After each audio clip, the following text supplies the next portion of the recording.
আমাদের সমাজে একটা জিনিস লক্ষ্য করবেন যে আমরা অনেক সময় দেখি মানুষরা কত সুন্দরভাবে সেলফি দেয়, ফেসবুকে ছবি দেয়, খুব ভালো ভালো কথা লিখে, বা কোনো অনুষ্ঠানে গিয়ে এত সুন্দর তাদের চারিত্রিক বৈশিষ্ট্য দেখে মনে হয় সেটাতে আদতে থাকলে কিন্তু আমাদের সমাজটা প্রায় প্রায়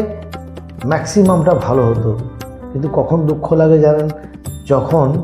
দেখি ওইসব লোক যাদেরকে দেখে মনে হয় খুব